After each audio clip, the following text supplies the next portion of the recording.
Excerpt from Spurgeon's sermon, Free Will a Slave, the prayer of the Arminian. Anyone who believes that man's will is entirely free, and that he can be saved by it, does not believe the fall. But I tell you what will be the best proof of that.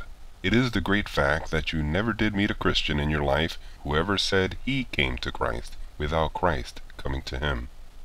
You have heard a great many Arminian sermons, I dare say, but you never heard an Arminian prayer, for the saints in prayer appear as one in word, and deed, and mind. An Arminian on his knees would pray desperately, like a Calvinist. He cannot pray about free will, there is no room for it.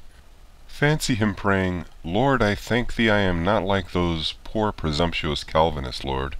I was born with a glorious free will. I was born with power, by which I can turn to thee of myself. I have improved my grace." If everybody had done the same with their grace that I have, they might all have been saved. Lord, I know thou dost not make us willing, if we are not willing ourselves. Thou givest grace to everybody. Some do not improve it, but I do.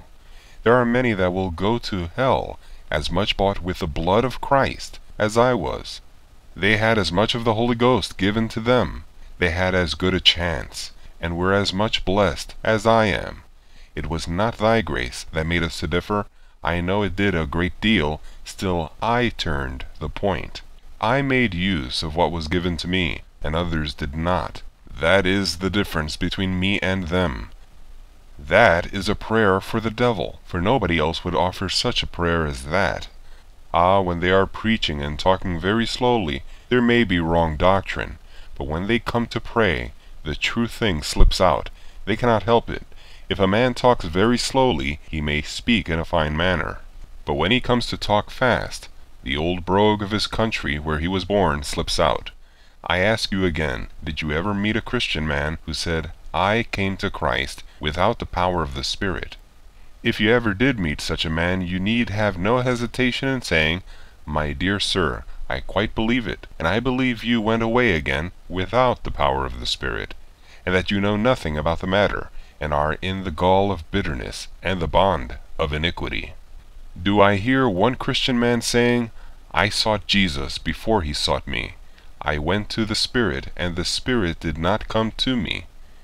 No, beloved, we are obliged, each one of us, to put our hands to our hearts and say, "Grace taught my soul to pray, and made my eyes to overflow.